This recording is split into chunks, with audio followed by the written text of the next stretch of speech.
Rust Island, a wasteland of cracked earth and corroded metal, lying silent beneath a veil of mist.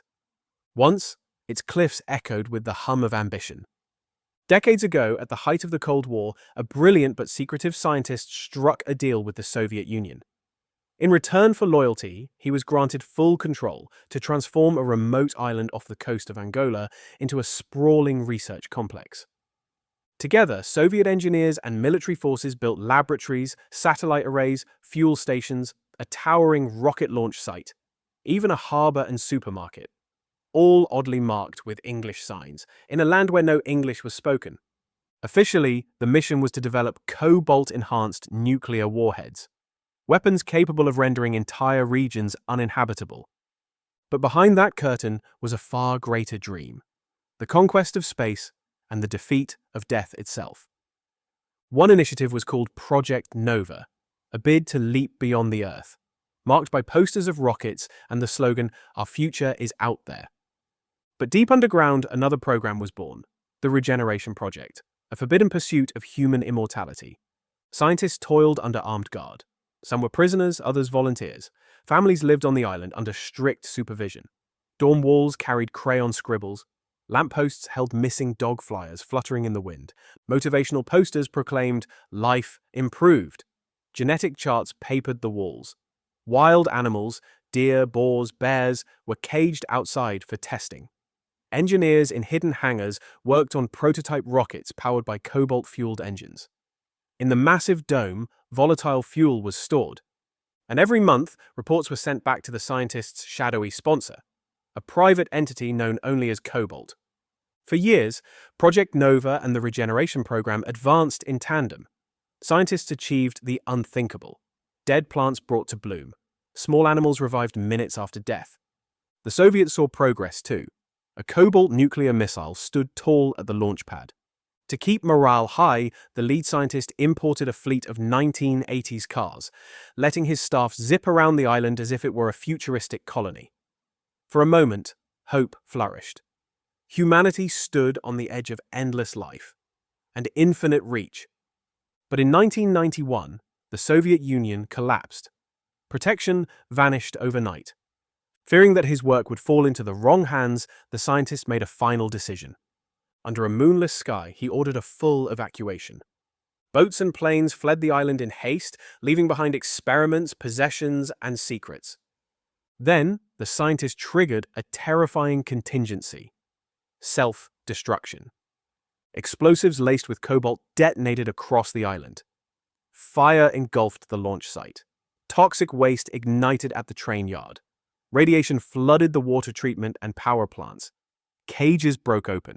Mutated animals fled into the wild. A cloud of glowing fallout rolled over the island.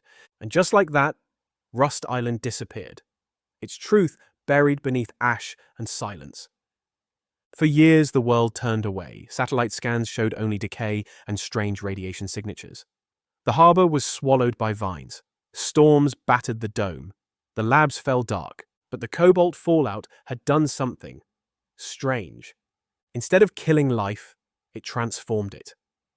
Trees grew wild and twisted, animals mutated, adapted, and thrived. Years later, when radiation levels dropped, a small team of researchers stepped ashore in hazmat suits, expecting a graveyard.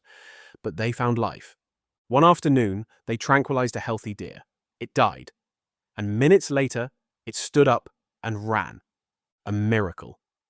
Something on Rust Island, the cobalt, the serum, or the environment itself, had broken death's grip. Word spread in secret. The military and a reformed Cobalt Corporation saw potential. If the regeneration effect worked on humans, it could mean unkillable soldiers, or eternal life. But it had to be tested. The Rust program was born.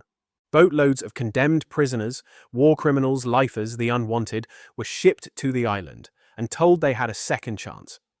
But no one warned them that death wouldn't be an escape. Naked, cold, and armed with nothing but a rock and a torch, they were dropped on the beaches like lab rats. Rust Island became an open-air experiment.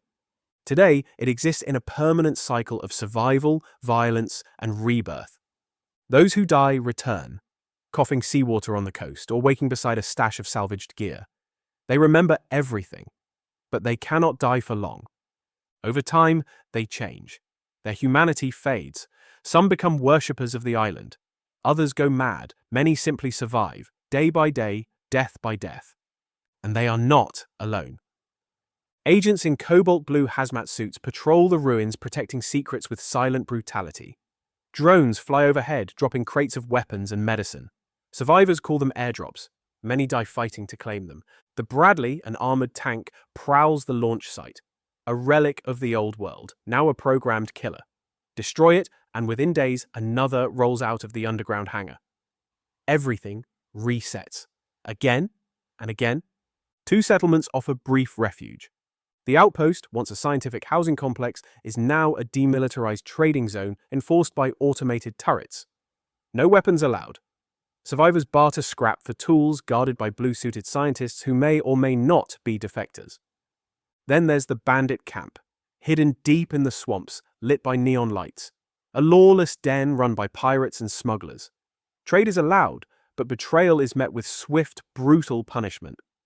Far offshore, 2 oil rigs rise from the sea. One is crawling with Cobalt's elite soldiers, the heavy scientists, guarding unknown research.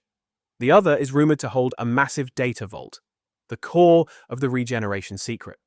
Intruders are met with gunfire and air support from a circling military helicopter. And beneath the waves, sunken laboratories still hum. Flooded, corroded, but not dead. Survivors who dive into them speak of auto-turrets, mutant creatures, and rooms frozen in time. Mugs still half full. Notes scrawled on whiteboards. Ghosts of a forgotten age.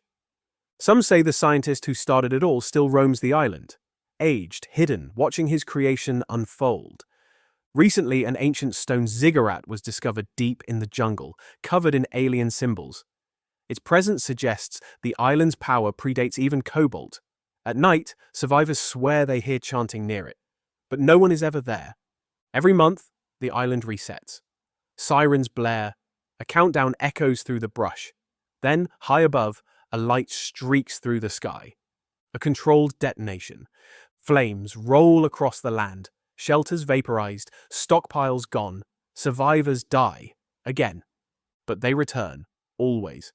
Bruised, confused, alive. The island won't let them go. Night falls, the constellations are wrong. A red orb hangs in place of the moon. Survivors huddle in silence. One strums a guitar, another grips a shotgun. They don't speak. Words have lost their meaning. Beyond the shack, fireflies drift above the irradiated swamp. Somewhere underground, Cobalt hums, quietly mending bones and stitching wounds. Tomorrow, they'll fight again. This is Rust, a Cold War dream that refused to die. An island outside of time, stuck in a loop of survival, death, and rebirth. The lore isn't written in books. It's etched into scars, whispered around campfires, and passed on by those who've died 100 times. And still, the rocket stands. Silent, waiting.